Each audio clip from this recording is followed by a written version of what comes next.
بسم اللہ شارع الاحکام ما حمدہ ابدأ فی کلام ثم الصلاة والسلام سرمدا علی نبی قد اتانا بالہدی وعلی آلہ وصحبہ الکرام علی ممر الدہر والعوام اما بعد فاعوذ باللہ من الشیطان الرجیم بسم اللہ الرحمن الرحیم وإذا قیل لهم اتبعوا ما انزل اللہ قالوا بل نتبع ما وجدنا علیہ آباءنا اولو کان الشیطان یدعوہم الى عذاب السعیر ومن يسلم وجهه إلى الله وهو محسن فقد استمسك بالعروة الوثقى وإلى الله عاقبة الأمور ومن كفر فلا يحزنك كفره إلينا مرجعهم فننبئهم بما عملوا إن الله عليم بذات الصدور صدق الله العظيم رب اشرح لي صدري ويسر لي أمري واحلل عقدة من لساني يفقهوا قولي اللهم أرنا الحق حقا وارزقنا اتباعه وأرنا الباطل باطلا وارزقنا اجتنابه آمين يا رب العالمين۔ اللہ سبحانہ و تعالیٰ کی توفیق سے سلسلے وار درس تفسیر میں ہم گزشتہ نشست میں سورہ لقمان کی آیت نمبر 20 تک مطالعہ مکمل کر چکے تھے۔ آج اس سے آگے آغاز کریں گے، بلکہ آیت نمبر 20 کا آج آغاز کرنا ہے، یہاں سے بات کا ہم آج آغاز کریں گے۔ بات کو اور کلام کے سرشتے کو پچھلی نشست سے جوڑنے کے لیے ایک بات جو ذکر کی گئی تھی اسے دہراتے ہیں، پھر آگے بڑھتے ہیں۔ بات یہ آئی تھی کہ ان آیات میں اس مقام پر اللہ سبحانہ و تعالی نے دو باتوں کو تقابل کے لیے جمع فرما دیا۔ ایک ہے اور وہ موضوع ہے تقلید کا، جیسا کہ تقلید کی شرعی حیثیت اور تقلید کا اسلام میں مقام، اس پر بات ہوتی ہی رہی ہے دروس کے دوران۔ یہاں پر تقابل کے ذریعے سے دو طرح کی تقلیدوں کو سامنے کر دیا گیا، ایک ہے تقلید محمود اور ایک ہے تقلید مذموم۔ تقلید محمود سے مراد وہ ہے جو کہ ائمہ اربعہ کا جس پر اتفاق ہے، جمہور امت کے علماء اس سے اتفاق رکھتے ہیں، اور امت مسلمہ کی اکثریت الحمدللہ مقلدین ہی پر مبنی رہی ہے شروع سے آخر تک۔ آج بھی دیکھ لیجئے تو آپ کو نظر آئے گا کہ شرقاً غرباً شمالاً جنوباً اور سلفاً خلفاً آپ کو اس پر ایک اتفاق نظر آئے گا کہ لوگ ائمہ اربعہ کی تقلید ہی میں اپنے دین پر عمل کرتے ہیں۔ تقلید ہے کیا؟ تقلید کہتے ہیں اس بات کو کہ کسی امام عالم مجتہد کے بتانے پر جو اس نے فہم رکھا اس فہم کے موافق عمل کر لیا جائے۔ اصلاً تو اللہ اور اس کے رسول کی بات مانی جاتی ہے، اور اللہ اور اس کے رسول کی اتباع اور اقتداء اصلاً دو ہی طرح سے ہو سکتی ہے، یا تو یہ ہو کہ بذات ہو، اور ایک یہ ہے کہ کسی کے وساطت سے واسطے سے ہو۔ ایک بلا واسطہ ہے، ایک واسطے سے ہو، اور یہاں واسطہ درمیان میں کیوں درکار ہوتا ہے؟ اس لیے کہ یہ ایک مجبوری ہے۔ جس طرح سے ہر انسان ہر شعبے کا ماہر نہیں ہوتا، اسی طرح سے ہر شخص عربی زبان کا علوم شرعیہ کا ماہر نہیں ہوتا۔ چلو کوئی عربی جانتا بھی ہے اور علوم شرعیہ اگر کچھ جانتا بھی ہے، تب بھی یہ ہے کہ وہ اس میں درجہ اجتہاد کو نہیں پہنچا ہوا، تو اب کیا کرے، کیسے عمل کرے؟ ایسی بات ہے کلام اللہ ہو یا فرمان رسول صلی اللہ علیہ وسلم ہو، یہ سب تو عربی میں ہے اور اس کے خاص معنی ہے، خاص زمانے میں نازل ہوئے، خاص حالات میں نازل ہوئے۔ تو اب اگر کوئی اسے پڑھے تو کیا عمل کرے؟ سمجھے گا تو عمل کرے گا، اور وہ سمجھ اس کی صحیح ہے یا نہیں ہے، اس کا مدار دو باتوں پر ہے۔ ایک یہ کہ علم صحیح ہو اس کا، دوسرا یہ کہ اس کا وہ تقوی والا ہو، متقی ہو، تاکہ جو کچھ اللہ کی مراد ہے وہ اس کو سمجھ میں آ جائے۔ ان دو باتوں کے اعتبار سے امت نے اتفاق کیا کہ جن کو ائمہ مجتہدین کہتے ہیں، جیسے کہ امام اعظم امام ابو حنیفہ رحمۃ اللہ علیہ، امام شافعی رحمۃ اللہ علیہ، امام احمد ابن حنبل رحمۃ اللہ علیہ، امام مالک رحمۃ اللہ علیہ، یہ وہ حضرات ہیں کہ جو علم اور تقوی میں امت کے سردار تھے۔ صحابہ کا علم ان میں مجتمع ہو گیا، تابعین کا علم میں مجتمع ہو گیا۔ چنانچہ ان کی وساطت سے جو انہوں نے فہم مخص کیا، اس وساطت سے ہم قرآن و سنت پر عمل کر لیتے ہیں۔ تو یہ ایک طریقہ اختیار کیا گیا اور اس کے بغیر کوئی چارہ کار نہیں۔ اب جو شخص فہم نہیں رکھتا وہ کسی فہم رکھنے والے سے پوچھے گا، اسی کو تقلید کہتے ہیں۔ فَاسْأَلُوا أَهْلَ الذِّكْرِ إِن كُنتُمْ لَا تَعْلَمُونَ، نہیں جانتے تو اس سے پوچھ لو جو جانتا ہے، اور اس کے پوچھ کے جو کچھ وہ بتائے گا اس پر عمل کر لیا جائے گا۔ تو فہم مجتہد پر اعتماد کرتے ہوئے عمل کرنا اسے تقلید کہتے ہیں۔ اچھا، بعض لوگ کہتے ہیں کہ اس میں چاہیے کہ دلیل طلب کی جائے اور سمجھا جائے اور پھر عمل کیا جائے، تو یہ بتائیے کہ کیا یہ ممکن ہے؟ اگر یہ کہا جائے کہ آپ نماز کے دلائل جمع کر لیں تو ہو سکتا ہے پوری زندگی اسی میں گزر جائے، نماز پڑھنے کی نوبت نہ آئے۔ اگر یہ کہا جائے کہ وضو اس کے دلائل کے ساتھ سمجھ لیجیے پھر عمل کیجیے، تو ہو سکتا ہے پوری زندگی گزر جائے سمجھ نہ سکے۔ اب ایک عالم کیا سمجھائے کسی عام آدمی کو جس نے علوم شرعیہ نہیں پڑھے کہ یہ مسئلہ کیا ہے، قطعی الدلالہ ہے، ظنی الدلالہ ہے، اس کا مدار جس حدیث پر ہے وہ صحیح ہے، حسن ہے، غریب ہے، کیا ہے، اس کو کس طرح بتا، اور جس درجے پر ہے اس سے استدلال کیسے ہوتا ہے، پھر اس سے یہ اگر منسوخ ہے تو پھر اس کا ناسخ کیا ہے اور یہ کہ یہ معمول بھی عمل تھا یا کوئی مخصوص عمل تھا، استثنائی عمل، 10 باتیں ہیں اس میں. تو کیا ہوگا؟ آسان یہی ہے، ہر ایک کو اس مشقت میں نہ ڈالا جائے، بس یہ کہ کسی ایسے آدمی سے جس کے علم و تقوی پر اعتماد کیا جا سکتا ہے، اس نے علم صحیح طریق سے اپنے مشائخ سے حاصل کیا ہے اور اسی طرح سے تقوی والا ہے، اللہ کے دین کے معاملے میں غلط بیانی نہیں کرے گا، نفس کی مداخلت آنے نہیں دے گا، تو اس سے مسئلہ پوچھو اور عمل کر لو. اسے کہتے ہیں تقلید. چنانچہ سورہ لقمان میں ہم نے دیکھا کہ پہلے اللہ سبحانہ و تعالی نے تقلید محمود کو بیان فرمایا ہے، جہاں پر ذکر آیا اس بات کا کہ واتبع سبیل من اناب الیہ. یہ بات ہم پڑھ چکے الحمدللہ گزشتہ 2 نشستوں میں. واتبع سبیل من اناب الیہ، پیروی کرو اس شخص کی جس نے اپنا رخ میری جانب کر لیا ہو. معرف القرآن نامی تفسیر 2 ہیں، ایک وہ ہے جو کہ حضرت مولانا مفتی شفیع صاحب رحمۃ اللہ علیہ کی معروف مشہور ہے، اور ایک اور ہے جو حضرت مولانا صدیق ادریس کاندیلوی صاحب رحمۃ اللہ علیہ کی ہے، جو معارف صدیقی کہلاتی ہے یا معارف کاندیلوی کہلاتی ہے. اس میں ان آیات کے ذیل میں مولانا ادریس کاندیلوی صاحب جو بہت ہی متبحر عالم تھے، انہوں نے یہ بات لکھی ہے کہ ان آیات سے بھی تقلید کا ثبوت ہوتا ہے. اچھا، ایک بات یہاں شروع ہوئی تقلید محمود کی. آج جو ہم آیات پڑھ رہے ہیں اس میں تقلید مذموم کا بیان آیا ہے. تقلید مذموم یعنی وہ تقلید جس سے منع کیا گیا تھا مشرکین مکہ کو، اور وہ اختیار کیا کرتے تھے. اور تقابل گزشتہ میں بھی ہم نے دیکھا وہ کیا کرتے تھے، جب ان سے کہا جاتا تھا کہ اللہ اور اس کے رسول کی بات مانو، تو وہ کہتے تھے کہ ہم تو اس کی اتباع کریں گے جس پر ہم نے اپنے باپ دادا کو پایا ہے، یعنی بت پرستی پر رہیں گے. تو بتایا گیا کہ یہ طریقہ غلط ہے. اگر کوئی صحیح طریق پر ہے تو اسے چاہیے اپنے آباء و اجداد کے طریقے کو جاری رکھے، جیسا کہ حضرت یوسف علیہ السلام نے اپنے قید خانے کے خطاب میں بھی ارشاد فرمایا کہ میں نے مشرکوں کے طریقے کو چھوڑ دیا، واتبعت ملت آبائی، اور میں نے پیروی کی اس طریقے کی جو میرے آباء و اجداد کا طریقہ ہے. وہ کون ہے؟ حضرت یعقوب ہیں، حضرت ابراہیم ہیں، ان کے طریقے کو میں نے اختیار کیا. تو معلوم ہوا کہ آباء و اجداد اسلام پر ہیں، نیکی پر ہیں، راہ راست پر ہیں، تو ان کے طریقے کا اتباع کرنا یہ تقلید محمود ہے. اور اگر خدا نخواستہ ایسا ہے کہ کوئی شخص آنکھ کھولتا ہے مشرکانہ ماحول میں، تو اس کے لیے لازم ہے کہ وہ اسلام کی تحقیق کرے اور وہاں تک حق تک پہنچے اور اپنے آباء و اجداد کے بت پرستانہ اور مشرکانہ اور مبتدعانہ طریقوں کو چھوڑ کر اسلام کو اختیار کرے. چنانچہ ارشاد باری تعالیٰ ہے، فرمایا کہ الم تروا ان اللہ سخر لکم ما فی السماوات و ما فی الارض. یہ آیات ہم گزشتہ نشست میں پڑھ چکے. کیا نہیں دیکھا تم نے کہ اللہ نے مسخر کر دیا، یعنی کام پر لگا دیا تمہارے لیے جو کچھ آسمانوں میں ہے، جو کچھ زمین میں ہے. واسبغ علیکم نعمہ ظاہرۃ و باطنہ، اور اس نے تمہارے لیے عام کر دی، مکمل کر دی، تام کر دی اپنی وہ نعمتیں جو ظاہری اور باطنی ہیں. اس آیت پر بات کرتے ہیں انشاءاللہ. اس سے پہلے وہ حصہ جس کے لیے تمہید قائم کی گئی، فرمایا ومن الناس، لوگوں میں سے بعض ایسے بھی ہیں من یجادل فی اللہ، جو اللہ کی بابت جھگڑا کرتے ہیں، بغیر علم، بغیر علم کے، ولا ہدن، بغیر کسی ہدایت کے، ولا کتاب منیر، اور بغیر کسی کتاب منیر کے. کتاب منیر قرآن حکیم ہی کا نام ہے، ہدایت بھی، ہدا بھی قرآن حکیم ہی ہے، اور اسی طرح علم صحیح بھی قرآن حکیم ہی ہے. تو ایک معنی تو یہ ہوئے کہ بتکرار تینوں کو ذکر کیا گیا، یعنی قرآن حکیم کے بغیر، یعنی قرآن کے دلائل کے بغیر، یعنی قرآن کے دلائل کو چھوڑ کر علی الرغم اس کے بالمقابل اپنے بت پرستانہ خیالات، توہمات اور مشرکانہ خیالات کو سامنے لاتے ہیں. اور جھگڑتے کن سے ہیں؟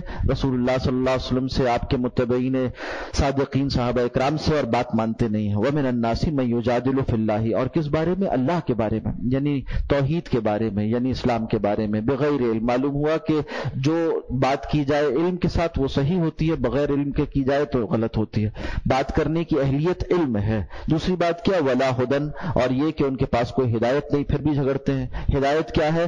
قل ان ھدی اللہ ھو الھدی، قرآن حکیم بتاتا ہے، کہہ دیجیے کہ ہدایت تو وہ ہے جو اللہ کی طرف سے ہے، اس کے علاوہ ہدایت کوئی اور نہیں ہے، کچھ اور نہیں ہے. جو اللہ نے نازل کیا، یعنی ما انزل الیکم، جو کچھ تمہاری جانب نازل کیا گیا وہ ہدایت ہے، یعنی اللہ کا فرمان اور رسول اللہ صلی اللہ علیہ وسلم کا طریقہ. تو کہا جن کے پاس کوئی ہدایت نہیں، ولا کتاب منیر، اور نہ کوئی روشن کتاب ہے. اس میں ایک طرف جہاں مشرکین مکہ کی حال کا حال واضح کیا جا رہا ہے کہ یہ تو دعوے دار ہی نہیں اس بات کے کہ ان کے پاس کوئی کتاب ہے. دوسری طرف وہ لوگ ہیں جو کہ یہود و نصارہ ہیں، وہ یہ دعویٰ رکھتے ہیں کہ ہمارے پاس کتاب ہے، مگر اس کے باوجود وہ کتاب منیر نہیں ہے، اس کے اوپر گرد آ چکی ہے. منیر کہتے ہیں روشن شے کو، نیر ہو، روشن ہو، اور اس کے اندر ایک نور ہو جو چمک رہا ہو، جس سے اس کی تعلیمات بالکل واضح ہوں. تو جو کتاب رکھنے کے دعوے دار ہیں ان کے پاس کتاب منیر نہیں ہے.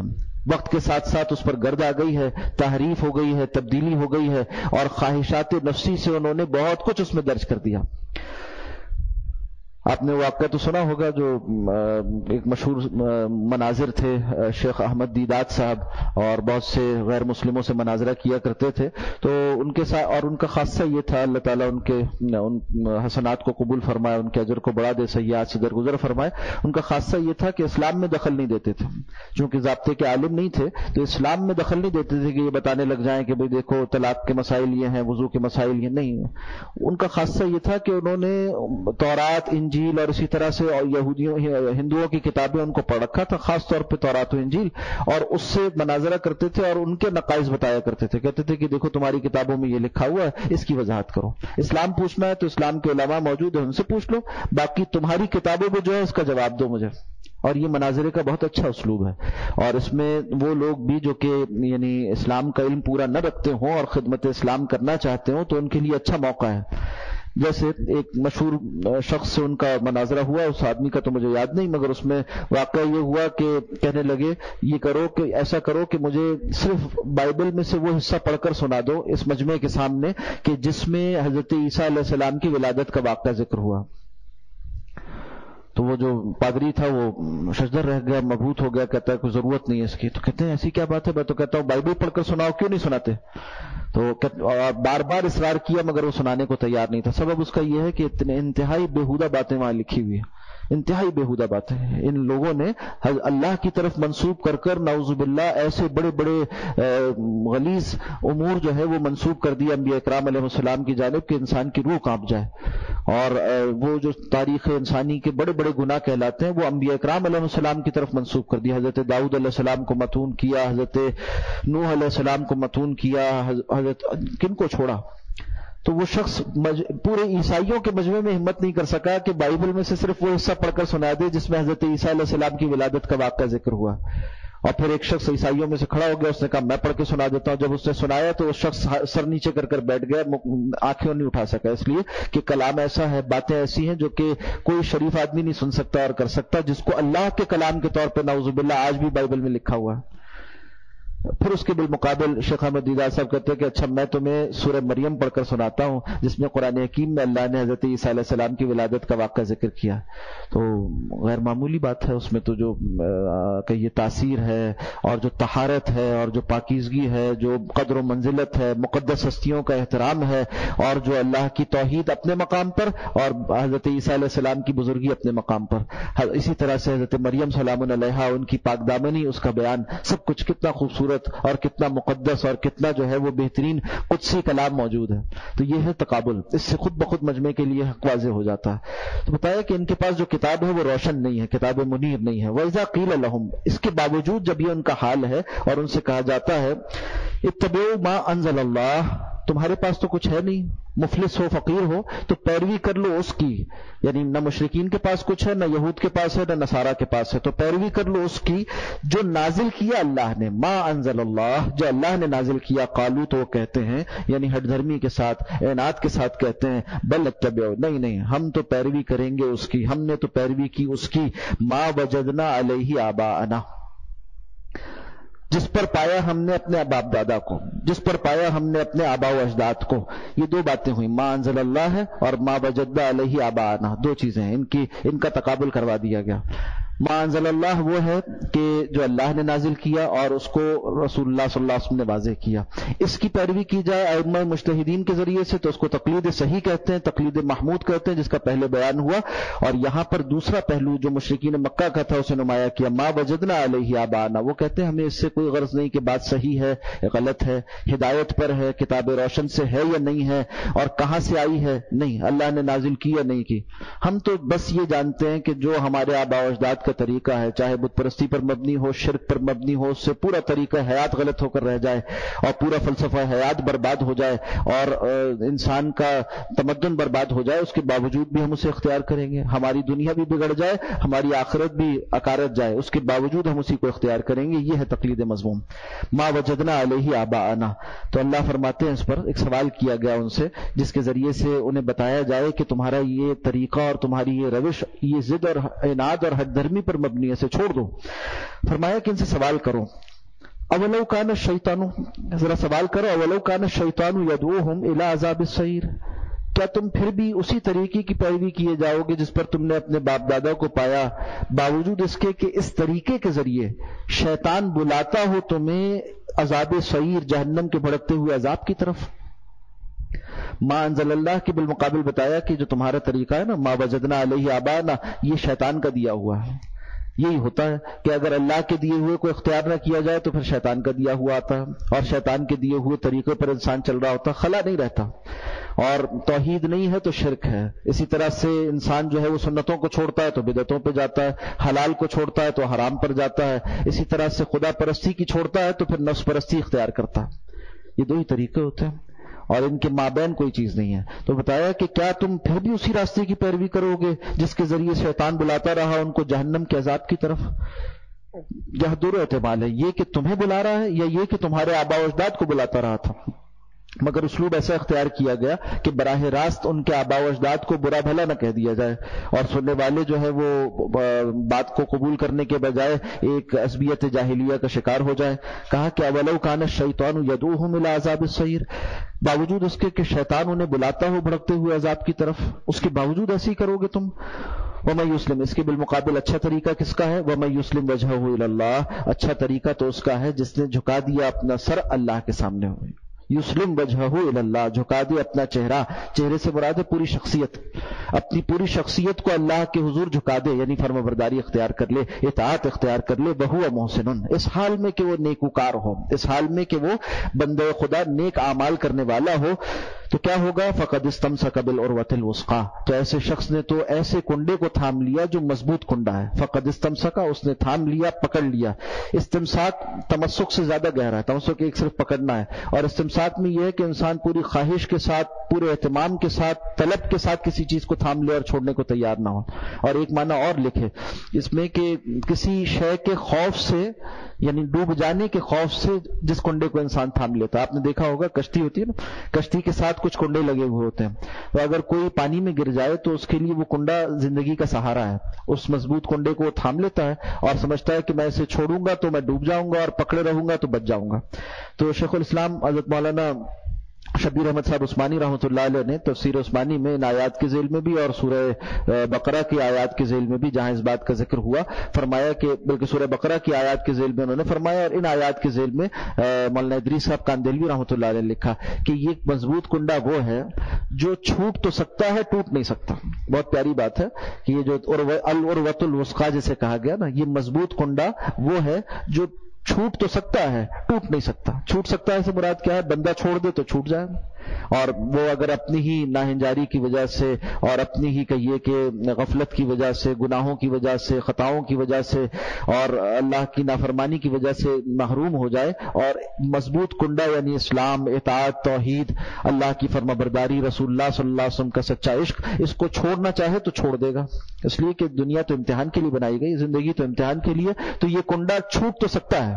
اللہ نے جبرن انسان کو اسلام پر پابند نہیں کیا، وہ تو فرشتے ہیں کہ جو اللہ کی نافرمانی نہیں کر سکتے، لا یعصون اللہ ما امرہم، اللہ کی نافرمانی نہیں کرتے، جو اللہ حکم دیتا وہی کر سکتے ہیں، اس کا اختیار ہی نہیں کہ نافرمانی کریں، بندہ اختیار رکھتا ہے۔ تو کہا چھوٹ تو سکتا ہے، ٹوٹ نہیں سکتا۔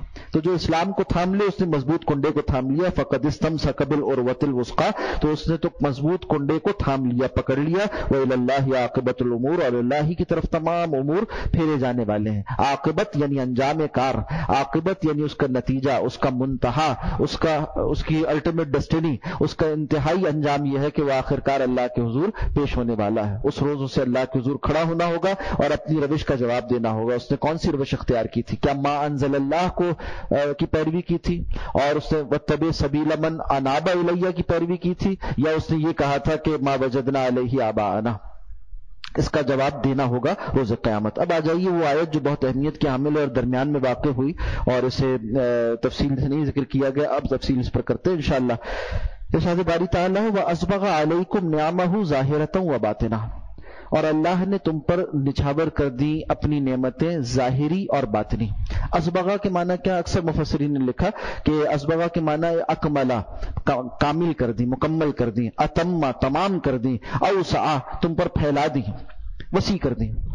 اور اردو مترجمین نے بہت خوبصورت ترجمے کیے ہیں، بعض نے کہا نچھاور کر دی، بعض نے کہا کہ افضال کر دیا اس کا، یعنی افضال کا مطلب ہے فضل کو عام کر دینا، پھیلا دینا.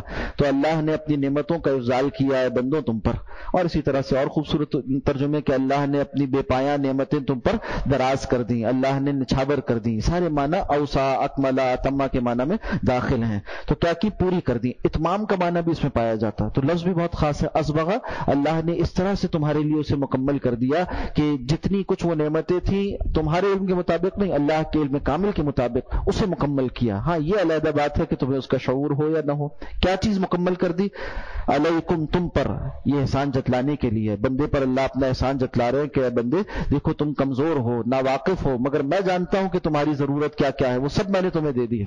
ظاہری طور پر بھی دے دی ہے، باطنی طور پر بھی دے دی ہے. ظاہرتاً و باطنتاً، یہ دونوں حال واقع ہوئے. ترجمہ دو طرح سے ہو سکتا ہے. ایک یہ کہ ظاہری نعمتیں اور باطنی نعمتیں، اور دوسرا ترجمہ یہ ہوگا کہ ظاہراً اور باطناً. یعنی یہ کیا کہ ایک تو ہے کہ نعمت کی قسم یہ ہے کہ وہ ظاہری ہے اور باطنی ہے، اور ایک یہ ہے کہ تمہارے لیے وہ ظاہراً فائدہ مند ہے اور ایک یہ تمہارے لیے باطناً فائدہ مند ہے. دونوں معنی اس کے حال بننے سے واضح ہوتے ہیں. اس کا مطلب کیا ہے؟ نعمہ، نعمتوں کی جمع، نعمتیں کئی طرح کی. نعمہ نعمت کی جمع ہے. تو کون کون سی نعمتیں ہیں جو اللہ نے عطا فرما دی؟ اب اس پر انسان غور کرے تو بہت سے معنی ہیں، اور مفسرین کے کلام کا تتبع کیا جائے تو کچھ تفاسیر سے اقتباسات میں آپ کے سامنے رکھتا ہوں، جس میں یہ احساس کرنے کے لیے اور احساس اجاگر کرنے کے لیے کہ اللہ کی کیسی کیسی نعمتیں ہیں، اور یہ آیت کتنی جامع ہے، اس کے اندر کیا شان ہے اللہ سبحانہ و تعالیٰ کی، اور بندے کو اسے سوچ سوچ کر کتنا شکر گزار ہونا چاہیے اپنے رب کی نعمتوں کا. فرمایا کہ نعمہ ظاہرتاً سے مراد محسوستاً ہے، ایک معنی یہ کیے. باطنتاً سے مراد معقولتاً ہے. ظاہرتاً وہ نعمتیں جو محسوس ہوتی ہیں، محسوس کا مطلب ہے حواس خمسہ کی گرفت میں آتی ہیں. معقولتاً کا مطلب ہے جو کہ دلیل سے سمجھ میں آتی ہیں، یعنی انسان اس کو دیکھ نہیں سکتا، چھو نہیں سکتا، مگر دلیل اشارہ کرتی ہے اس طرف کہ وہ پائی جاتی ہے. دلیل کیا ہوتی ہے؟ مثال کے طور پر دلیل ایسی ہے، ہم اندر بیٹھے ہوئے ہیں اور اس وقت گرمی نہیں ہے تو معلوم ہو رہا ہے کہ باہر سورج نہیں نکلا ہوا، یا یہ کہ ان کھڑکیوں سے روشنی نہیں آ رہی تو معلوم ہوا، یہ دیکھ نہیں رہے ہم باہر سورج کو ہے یا نہیں ہے، مگر ہمیں معلوم ہو رہا ہے کہ باہر سورج نہیں نکلا ہوا. تو یہ کیا ہوا کہ ایک چیز یعنی غیر موجود کو کسی بات کو سمجھنے کے ذریعے سے آپ پہچان جائیں، تو یہ دلیل کہلاتی ہے. اور دلیل سے مدلول تک کا سفر ہوتا ہے استدلال کے ذریعے سے. دلیل ہے ایک چیز اور مدلول ہے ایک چیز. یعنی مثال کے طور پر کسی شے کا گرم ہونا، اس میں آگ کے ہونے، حرارت کے ہونے کی ثبوت ہو جایا کرتا ہے. تو وہ چیزیں کیا ہیں جو کہ سمجھ میں آتی ہیں، دکھائی نہیں دیتی، ان کو کہتے ہیں معقول. تو دو نعمتیں ہوئیں، ظاہری نعمتیں محسوس، باطنی نعمتیں جو معقول ہیں. ایک بڑے معنی یہ ہے. پھر دیکھیے مفسرین نے کئی معنی کیے. فتح القدیر میں امام شوکانی رحمۃ اللہ علیہ فرماتے ہیں کہ ظاہری نعمت سے مراد ہے جس کا ادراک عقل اور حس کر سکیں، عقل اور حس کر سکیں. اب یہ تنوع ہے تفسیر کا. ایک معنی وہ ہوئے تھے، آگے تشریف لائیے پیچھے جگہ ہو جائے. تو یعنی تنوع ہے، یہ کہتے ہیں ادراک اور عقل جو ہے نا یہ بھی ظاہر ہے. جیسے درجات ہوتے ہیں نا، آپ کہیں گے ایک زمین ہے، سطح زمین، پھر زمین کے نیچے ایک لیئر ہے، پھر اس کے نیچے اور لیئرز بنتی چلے جاتی ہیں. اسی طرح سے ظاہر اور باطن کے بھی درجات ہیں. تو کہا کہ زمین، سطح زمین جیسے ایک سطح ہے، ایسے ہی ادراک اور عقل بھی ظاہر بن سکتی ہے. عقل بھی حواس ظاہرہ بھی سے ایک چیز بن جاتی ہے، اس لیے کہ اس کی معلومات ساری کی ساری مرتب تو حسی سے ہوتی ہے نا. عقل کیا کرتی ہے؟ حسی معلومات کو لیتی ہے، پروسیس کرتی ہے اور نتیجہ نکالتی ہے. تو یہاں بتایا جا رہا ہے کہ یہ جو جس کا ادراک عقل اور حس کرے یہ سب کچھ ظاہری ہے. اور باطن میں انہوں نے اس کے بالمقابل کیا لیا؟ وہ چیزیں جو معارف ہیں، وہ چیزیں جو کہ مواجید ہیں، وہ چیزیں جو کہ جس کو آپ کہتے ہیں کہ یہ عرفان ہے اللہ سبحانہ و تعالیٰ کی، وہ نعمتیں جو وجدان سے حاصل ہوتی ہیں، اور وہ احساسات اور وہ شعور جو کہ انسان کے باطن میں ہے اور اس کا محسوسات سے تعلق نہیں ہے. معارف و وجدان یہ زیادہ گہری سطح ہو گئی اس کی. پھر اسی طرح کہتے ہیں کہ جو ظاہری حسن و جمال ہے، کمال خلق ہے، انسان کی جو خلقت ہے، کمال خلق ہے، اس کی خلقی تصویر جو اللہ نے بنائی ہے وہ کامل بنا دی، اچھی بنا دی. یہ بھی اللہ کی نعمت ہے کہ انسان کو حیوان کی طرح زمین پر رینگ کر چلنے والا اور پیٹ کے بل چلنے والا نہیں بنایا. اس کو اللہ نے اکرام عطا کیا اور کھڑا پورے قد کے ساتھ کھڑا ہوتا ہے اور شعور کے ساتھ چلتا ہے، ایسا بنایا ہے. اسی طرح سے آنکھوں سے نظر آنے والی نعمت نعمتوں کو کہا ظاہری ہیں، اور وہ جن نعمتوں کو آنکھوں سے نہیں دیکھا جا سکتا دل سے محسوس کیا جاتا ہے ان کا باطنی ہے۔ دوسری مراد امام شوکانی رحمۃ اللہ نے یہ بھی ذکر کی کہ جو دنیا کی نعمتیں ہیں وہ ظاہری ہیں اور جو آخرت کی نعمتیں ہیں وہ باطنی ہیں۔ زاد المسیر میں علامہ ابن جوزی رحمۃ اللہ علیہ فرماتے ہیں نعمہ ظاہرہ سے مراد اسلام ہے، انسان کے اعضاء کا توازن ہے، متوازن اعضاء بنائے اللہ نے انسان کے۔ اسی طرح سے جو رزق عطا کیا انسان کو وہ ظاہری نعمت ہے۔ اسی طرح سے ذکر کیا کہ توحید بھی ظاہری نعمت ہے، خلقت کا اچھا ہونا، یہ تابعین کے اقوال ہیں، امام زہری اسی طرح سے امام ضحاک ان کے اقوال ہیں۔ اسی طرح سے کہا باطنی نعمت اللہ کا ہماری عیوب کو ڈھانپ دینا ہے، یہ ایک حدیث میں بھی ذکر ہوئی ہے بات، وہ دیکھیں گے اسی آیت کے ذیل میں وہ حدیث ذکر ہوتی ہے۔ تو کہا کہ ہمارے عیوب پر جو اللہ نے پردہ ڈھانپ دیا نا، پردہ ڈال دیا اور ہمیں رسوا نہیں کیا، ورنہ اگر انسان کے عیوب دنیا والوں کے سامنے آ جائیں تو کسی کو منہ دکھانے کے قابل نہ رہے انسان۔ تو یہ بہت بڑی نعمت ہے کہ اس نے اپنی ستاری کا پردہ ڈال دیا انسان کے گناہوں کے اوپر۔ تو کہا یہ بہت بڑی نعمت باطنی نعمت ہے۔ اسی طرح سے تفسیر منیر میں وہاب زوہیلی فرماتے ہیں کہ جو چیزیں حسی ہیں وہ ظاہری ہیں اور جو چیزیں دلیل سے معلوم ہوں وہ باطنی ہیں، جیسے پہلے تفسیر ذکر کی تھی۔ تفسیر سعدی میں عبدالرحمن ناصر سعدی فرماتے ہیں کہ جو معلوم ہوں وہ ظاہری ہیں، جو نامعلوم ہوں وہ باطنی ہیں۔ جو معلوم کی جا سکتی ہوں وہ ظاہری ہیں، جو معلوم نہ کی جا سکتی ہوں وہ باطنی ہیں۔ یعنی جس نسبت سے دیکھیے آیت کا تنوع کتنا ہے، آیت میں وسعت کتنی ہے کہ ساری نعمتیں جمع ہوتی ہیں اس میں۔ پھر کہتے ہیں کہ جس طرح مصلحت، اصول فقہ میں ہم ایک بات کہتے ہیں پڑھتے پڑھاتے ہیں کہ انسان کو اللہ نے جو شریعت دی ہے نا، شریعت مصالح پر مبنی، مصلحتوں پر مبنی ہے۔ مصلحت کا مطلب ہوتا ہے کیا؟ جلب منفعت دفع مضرت، منفعت کو حاصل کرنا اور نقصان دہ چیزوں کو، ضرر والی چیزوں کو دور کرنا۔ ساری شریعت اسی کے گرد گھوم رہی ہے، ساری شریعت، احکامات شریعت اللہ کے فائدے کے لیے نہیں ہے، اللہ تو بے نیاز ہے۔ تو یہ سوال ہوا، علماء نے اس پر کلام کیا کہ شریعت کے نزول کا مقصد کیا ہے؟ تو فرمایا شریعت کے نزول کا مقصد بندوں کی مصلحتوں کا تحفظ ہے، چاہے وہ فوری ہوں، چاہے وہ اخروی ہوں، چاہے دنیاوی مصلحتیں ہوں، چاہے اخروی مصلحتیں ہوں۔ پھر کہا کہ مصلحت کسے کہتے ہیں؟ تو کہا مصلحت نام ہے دو باتوں کا، نقصان کو، ضرر کو دور کرنا اور فائدے کو حاصل کرنا۔ تو اسی کو سامنے رکھ کر یہ تفسیر کی گئی، جو کہ تفسیر سعدی میں کہا کہ ظاہری نعمتیں ہیں فائدے کا حاصل کرنا اور باطنی نعمت ہے نقصان کا دور کرنا۔ یہ دونوں باتیں جو مقصد شریعت تھا، مقصد نزول شریعت تھا، وہ اس آیت کے اندر جمع ہو گیا۔ تفسیر کبیر میں امام رازی رحمۃ اللہ علیہ نے بڑی طویل اور خوبصورت باتیں کی ہیں، اس پر آتے ہیں انشاءاللہ۔ اس سے پہلے حضرت ضحاک رحمۃ اللہ علیہ روایت کرتے ہیں حضرت ابن عباس رضی اللہ تعالی عنہ سے، فرماتے ہیں قال سألت رسول اللہ صلی اللہ علیہ وسلم، سألت رسول اللہ، میں نے رسول اللہ صلی اللہ علیہ وسلم سے سوال کیا ایک روز کہ یا رسول اللہ، فقلت یا رسول اللہ ما هذه النعمة الظاهرة والباطنة، یہ نعمت ظاہری اور باطنی یہ کیا ہیں؟ فقال، تو آپ صلی اللہ علیہ وسلم فرمایا اما ما ظہر، جہاں تک تعلق ہے ظاہری نعمتوں کا، فالاسلام، تو وہ اسلام ہے۔ یعنی اس آیت کی تفسیر معصور یہ ہے، آپ صلی اللہ علیہ وسلم کا فرمان، اگرچہ یہ روایت سندن اتنی مضبوط نہیں ہے، اس کو شعب الایمان میں امام بہقی رحمۃ اللہ علیہ نقل کیا اور محدثین نے اس پر ضعف کا حکم لگایا ہے، مگر چونکہ اجل مفسرین نے اس سے استدلال کیا اس لیے اس کا نقل کرنا درست ہوگا، جیسے کہ امام سیوطی رحمۃ اللہ علیہ نے اس سے استدلال فرمایا ہے اور کئی کتب تفسیر میں اس روایت کو نقل کیا گیا۔ تو کہا کہ کیا ہے؟ فالاسلام، ظاہری نعمت اسلام ہے، وما سب اللہ من خلق کا، اور اسی طرح ظاہری نعمت یہ ہے کہ جو اللہ نے تمہاری ظاہری صورت اچھی بنا دی۔ دیکھیے مسخ عذاب ہے نا جو گزشتہ قوموں پر آیا، مسخ کا عذاب۔ مسخ کا عذاب مطلب کیا ہے کہ چہروں کو مسخ کر دینا، منہ کو، چہرے کو پھیر دینا، چہرے کو بے نام و نشان کر دینا، یا بندروں جیسا یا سور جیسا یا جانوروں جیسا بنا دینا، مسخ کا عذاب۔ قرآن حکیم ذکر کرتا ہے کہ ہم نے بنی اسرائیل پر یہ اللہ نے عذاب نازل کیا، اور جو اصحاب سبت تھے ان کے بارے میں ذکر آتا ہے، انہیں کہا گیا تھا کونوا قردۃ خاسئین، ہو جاؤ ذلیل بندر۔ تو یہ عذاب ہے نا، اس عذاب کے بالمقابل جو چیز ہوگی وہ نعمت ہے، اور وہ ہے انسان کو انسان کی صورت پر رکھنا۔ اور اللہ نے انسان کی ظاہری صورت کو اپنی نعمتوں میں اور اپنے انعامات میں شمار کیا ہے کہ ساری مخلوقات میں تمہیں جیسا قد کاٹ دیا ہے، جیسا متوازن اعضاء تمہیں دیے ہیں، کسی کو نہیں دیے۔ ساری مخلوقات میں سے اشرف انسان کو بنایا تو شرف کا سبب ایک باطنی ہے، وہ روح کا پھونکا جانا ہے. شرف کا ایک سبب ظاہری ہے، وہ جسم میں بھی موجود ہے کہ جسم جیسا انسان کا بنایا کسی کا نہیں بنایا. چنانچہ نبی اکرم صلی اللہ علیہ وسلم سے جو دعا منقول ہے آئینہ دیکھتے ہوئے، وہ کیا ہے؟ اللہم کما حسنت خلقی فحسن خلقی. اے اللہ جیسے تو نے میرے ظاہر کو اچھا کر دیا ایسے میرے باطن کو اچھا کر دے. اور جس کو اللہ نے جیسا بنایا اس کے لیے ویسا ہونا اچھا تھا. یعنی یہ بھی ایک بحث ہے نا جو ادب کی دنیا میں ہوتی آئی ہے کہ حسن کا معیار کیا ہے. تو کوئی کہتا ہے کہ گورا ہونا حسن کا معیار ہے، تو اس کے بالمقابل ایک بڑی مضبوط رائے یہ ہے کہ کالا ہونا حسن کا معیار ہے. اور کوئی کہتا ہے کہ لمبا ہونا حسن کا معیار ہے، تو کوئی کہتا ہے پست قد ہونا حسن کا معیار ہے. تو معلوم ہوا کہ یہ سب کچھ انسان کے اپنے قیل و قال ہیں. اللہ کو انسان جیسا انسان اللہ نے بنایا ویسے ہی پسند ہے، اور جس کو جیسا بنایا اس کے لیے وہی چیز اچھی تھی. جیسے ماں کو سارے بچوں میں اپنی اولاد سب سے اچھی لگتی ہے اور جیسی بھی ہو، اسی طرح سے اللہ نے اپنے بندوں کو جیسا بنایا اللہ کو وہ ویسے ہی اچھے لگتے ہیں. ہاں اصل بات جو ہے وہ ہے جس میں انسان کو اختیار دیا. ظاہر میں انسان کو اختیار نہیں دیا، اللہ نے بنا دیا.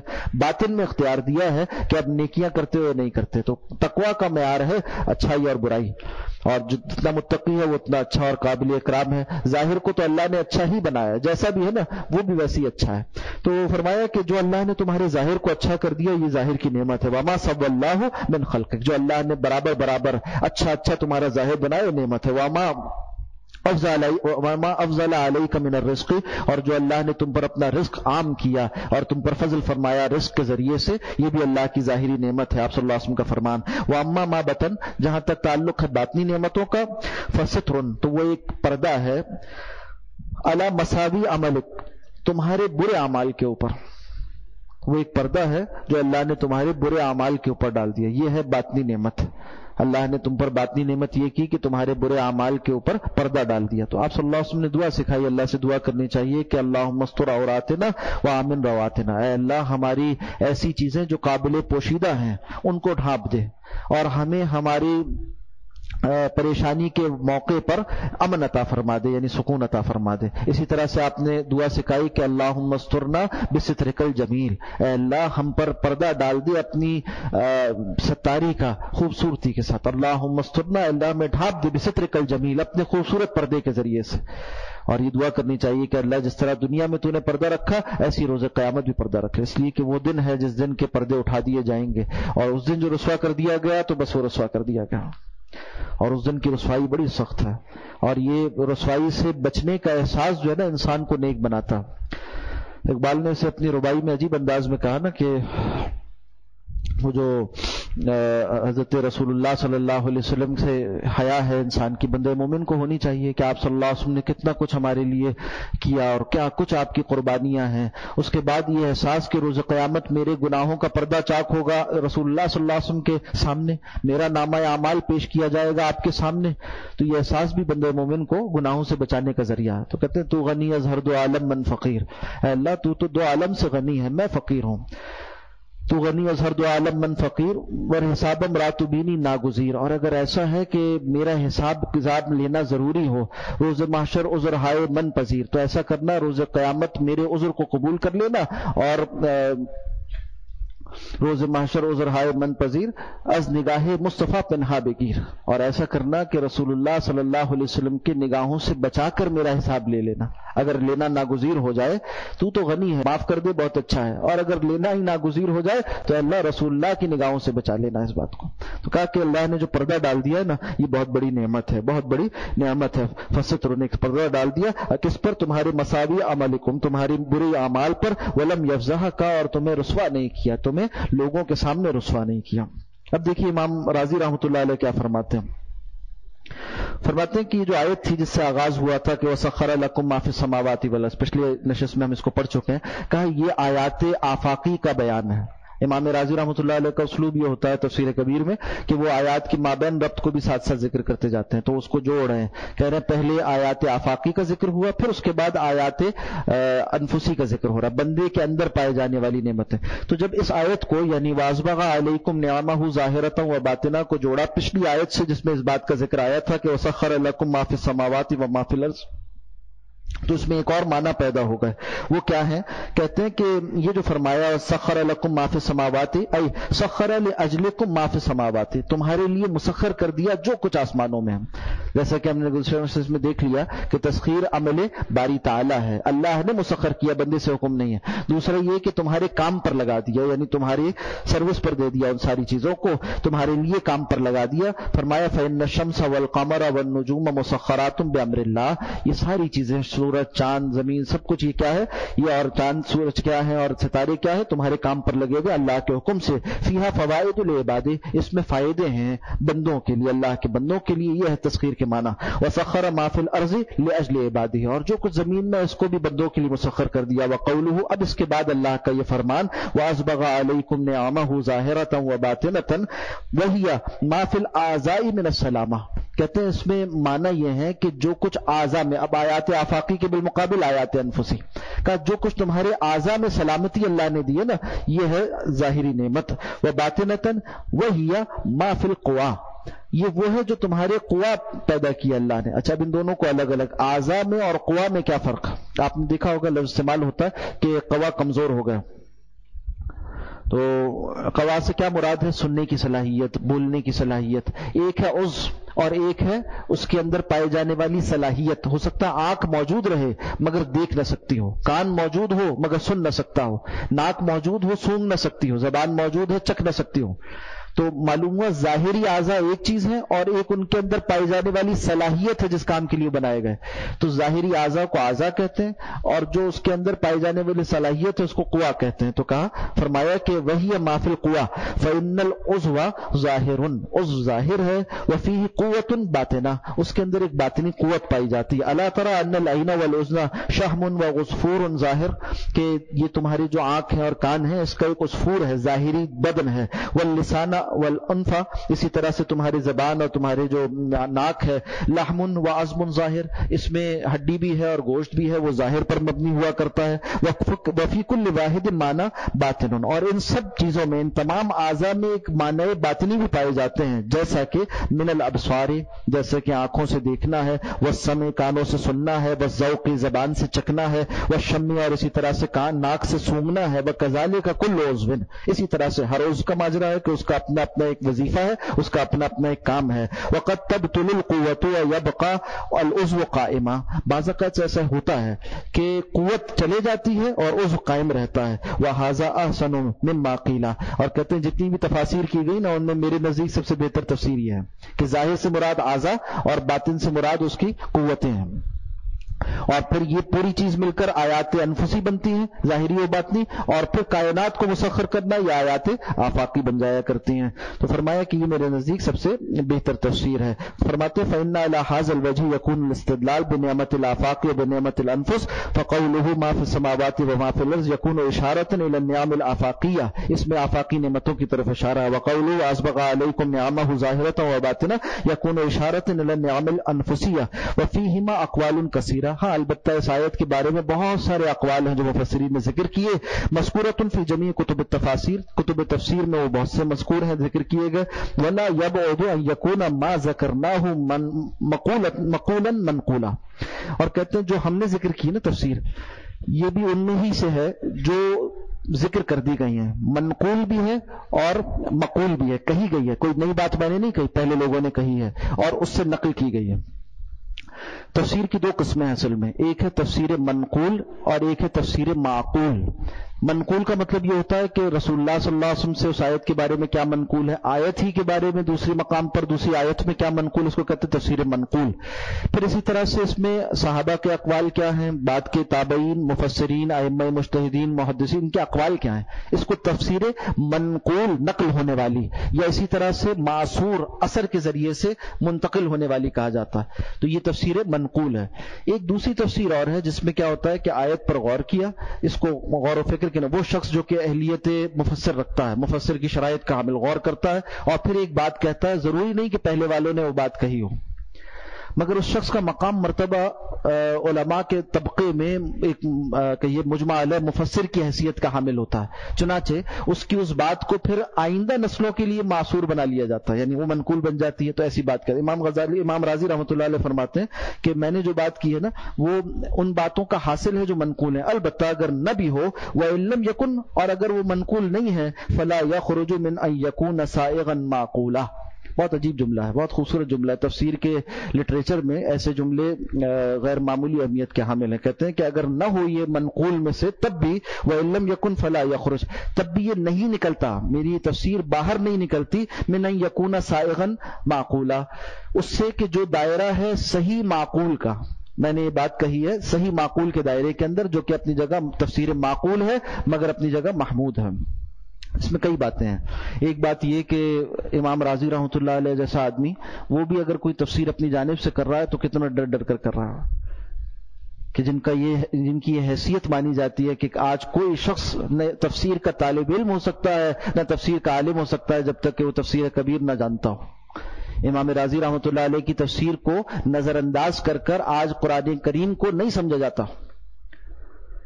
ہر کوئی شرق قوت میں ہر جگہ پر تفسیر کو سمجھنا ہے تو اور تمام علماء اس کے لیے یعنی علم تفسیر کے لیے ماخذ کے طور پر اس سے رجوع کریں گے، اور وہ آدمی جب کلام کر رہا ہے تو یہ کہہ رہا ہے کہ میں نے جو بات کی ہے وہ منقول ہی کے دائرے کے اندر ہے، اور اگر اس میں نہیں ہے تب بھی اس دائرے سے باہر نہیں ہے جو معقول کا محمود دائرہ ہو۔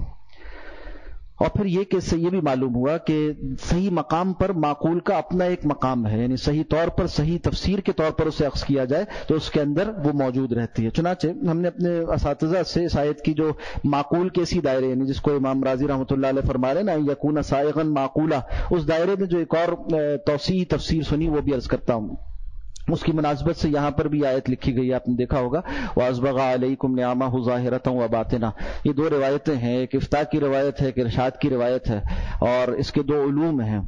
ایک ظاہری علم ہے جس سے امت مسلمہ منظم ہوئی ہے، اس کو علم فقہ کہتے ہیں۔ فقہ کسے کہتے ہیں؟ فقہ ظاہر کے علوم کا نام ہے، یعنی یہ کہ اعمال شرعیات انسان سے جو اعمال صادر ہوتے ہیں نا ان کے احکام کیا ہیں، احکامات عملیہ کی تفصیل کیا ہے، صحیح کیا ہوتا ہے غلط کیا ہوتا ہے، وہ بتلایا جاتا ہے فقہ کے علم میں، جو قرآن و حدیث سے ماخوذ ہوتا ہے اور احکامات شرعیہ کو واضح کرتا ہے، ظاہر کا علم فقہ۔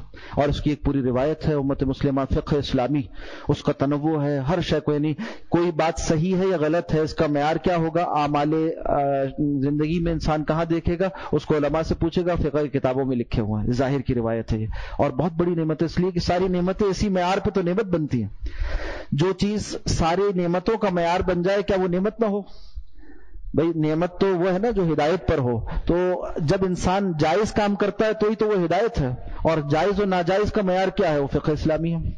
تو ظاہر کا علم جو سب سے زیادہ عظیم روشن امت مسلمہ کی روایت ہے، اور کہا جا سکتا ہے کہ نوع انسانی میں اس علم جیسا کوئی اور علم پایا نہیں جاتا۔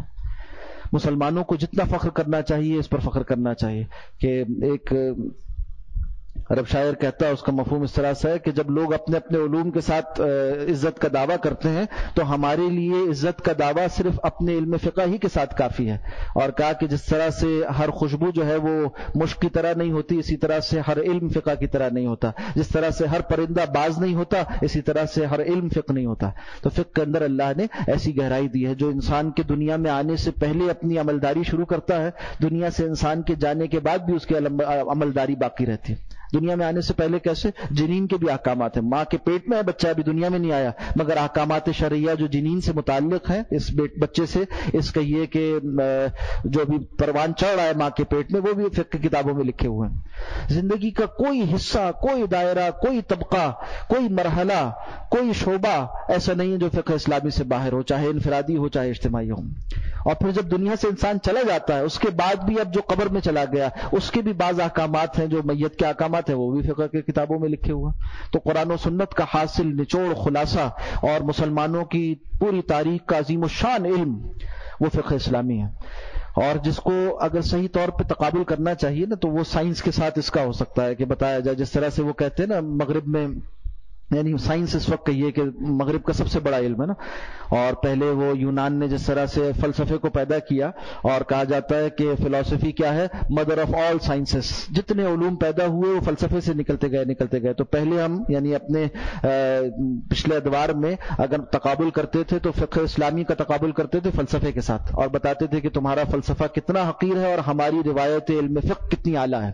اور آج کیا ہوا کہ وہ فلسفہ جو ہے آ کر سائنس اور ٹیکنالوجی کی صورت میں ایک دوسری صورت اختیار کر گیا، اور آج اعتزاز مغرب کو اس پر ہے. تو آج ہم تقابل کر سکتے ہیں تو اس سے کر سکتے ہیں. یعنی مغرب کا انداز تعقل سائنسی ہے جس کو سائنٹیفک ریشنلزم کہا جاتا ہے، اس کے بالمقابل جو اسلام کا انداز تفکر، انداز غور و فکر، انداز تعقل ہے وہ فقہی ہے. وہ سائنٹیفک ہے تو یہ فقہی ہے. اس کا تقابل ہوگا تو صحیح بات ہوگی. موضوع تفصیل کا ہے اور اس پر کافی وقت درکار ہے، بس اختصار کے ساتھ اشارہ کیا تاکہ یہ واضح ہو کہ فقہ اسلامی کی عظیم روایت کیا ہے. یہ ظاہر کی بڑی نعمت ہے، ساری نعمتوں کو نعمت بنانے والا علم اور اس کا معیار ہے. اور اس کے بعد باطن کیا ہے؟ وہ مسلمانوں کی ایک اور عظیم الشان روایت ہے، رسول اللہ صلی اللہ علیہ وسلم سے حاصل ہونے والی سنت، جو آپ کے احوال تھے اعمال کے. ایک عمل کیا جاتا ہے نا، اس کا ایک حال ہوتا ہے. میں کوئی کام کروں تو اس میں اللہ سے ڈر کر وہ کام کر رہا ہوں یا اللہ سے بے نیاز ہو کر نعوذ باللہ وہ کام کر رہا ہوں، لوگوں کو دکھانے کے لیے کر رہا ہوں. یہ حال ہے نا، باطن ہے، اندر ہوتا ہے، کسی کو نظر نہیں آتا. یہ ہے علم تصوف. تو فقہ اور تصوف، دوسری روایت باطن کی وہ تصوف ہے. چنانچہ ایک ظاہر ہے علم، اور ایک ظاہر کا علم ہے فقہ، اور باطن کا علم ہے تصوف. اور تصوف جو ہے وہ باطنی نعمتوں کے افضال کا ذریعہ ہے، جس کو وہاں پر معارف کہا جا رہا تھا اور سلوک کہا جا رہا تھا، مواجید کہا جا رہا تھا. وہ سب کیا ہے؟ وہ باطن کے علوم ہیں. اور یہ یعنی علم فقہ اور علم تصوف جب کامل ہو جاتے ہیں، درجہ اختصاص کو پہنچ جاتے ہیں، تو اس کے یہ دو نام بن جاتے ہیں. ایک ہے جو کہ جس کو ہم افتاء کہتے ہیں، یعنی فقہ اسلامی کا حاصل جو اس کا کہیے کہ فائنل پروڈکٹ ہے، وہ کیا ہے؟ فتویٰ ہے. تو فقہ پڑھانا شروع کرتے ہیں، یہاں سے ہوتے جس طالب علم کے اندر استعداد بنے اس کو پھر فتویٰ پڑھاتے ہیں. اور حتمی کام کہ اب وہ یہ بتا سکے کہ اللہ کی شریعت میں یہ جائز ہے یا ناجائز ہے. تو فقہ اسلامی کی جو منتہا ہے وہ فتویٰ ہے. یا دوسری صورت میں جب وہ ریاستی سطح پر جاتا ہے تو قضا، ایک اور علم پیدا ہو جاتا ہے، قضا جسے کہتے ہیں، یعنی قاضی کی عدالت میں فقہ اسلامی کے مطابق فیصلے ہوتے ہیں. تو فقہ کا حاصل فتویٰ اور قضا. تو ظاہری نعمت کمال کو پہنچ گئی. یہ امت کی روایت ہے جو آپ صلی اللہ علیہ وسلم نے اسے نعمت کے طور پر عطا فرمائی. اسی طرح سے باطنی نعمت جو ہے، اس میں اصلاح کا کام ہوتا ہے، یہ ابتدا ہے. اصلاح ظاہر کی ہو، باطن کی ہو، احوال کی ہو، اقوال کی ہو، اور اس طرح سے اخلاق کی ہو. اور جب اخلاق کی اصلاح ہو جاتی ہے، تزکیہ ہوتا ہے، تو پھر اس کو ارشاد کہتے ہیں، سلوک و ارشاد. اور یہ علم تصوف کا منتہا ہے کہ وہ ارشاد میں ایک خاص مقام پر ہو کہ جس کو پھر کہا جائے کہ ہاں آپ دوسروں کو رہنمائی اور راہ دکھانے کا کام اور اللہ سکھانے کا کام کرو. تو یہ دو نعمتیں یعنی ظاہری اور باطنی نعمتیں، علم فقہ اور علم تصوف، یہ کمال کو پہنچ جائیں تو دو نعمتیں بن جاتی ہیں، جیسے کہتے ہیں افتاء اور ارشاد، ظاہر اور باطن، جس کے بارے میں ہم نے اس کیا کہ یکون سائغن معقولا. اس دائرہ نعمت کے، اس دائرہ تفسیر کے اندر جو کہیے کہ معقول کے دائرے کی تفسیر ہے، اس کے اندر یہ بات بھی داخل ہو جائے گی. تو کہہ سکتے ہیں کہ اللہ کی جو نعمت ہے ہم پر، مسلمانوں پر، اس کو اگر ہم اپنی نسبت سے، اپنے علوم کی نسبت سے دیکھیں تو ان دو علوم کی صورت میں وہ جلوہ گر ہوتی ہے، علم فقہ اور علم تصوف کی صورت میں. اللہ سبحانہ و تعالی عمل کی توفیق عطا فرمائے، اخلاص کے ساتھ اپنے دین کی خدمت کی توفیق عطا فرمائے. اقول قولی ھذا واستغفر اللہ لی ولکم ولسائر المسلمین والمسلمات. دعا فرما لیجیے. الحمد للہ الذی ہدانا لہذا وما كنا لنهتدي لولا ان هدانا الله ربنا لا تزغ قلوبنا بعد إذ هديتنا وهب لنا من لدنك رحمة إنك أنت الوهاب. اللهم اقسم لنا من خشيتك ما تحول به بيننا وبين معصيتك ومن طاعتك ما تبلغنا به جنتك ومن اليقين ما تهون علينا مصائب الدنيا ومتعنا بأسمائنا وقواتنا ما أحييتنا. اللهم لا تجعل الدنيا أكبر همنا ولا مبلغ علمنا ولا غاية رغبتنا. اللهم لا تسلط علينا من لا يخافك ولا يرحمنا. اللهم وفقنا لما تحب وترضى من القول والفعل والنية. فصلى الله على النبي الأمي وعلى آله وصحبه أجمعين. آمين يا رب العالمين. على آله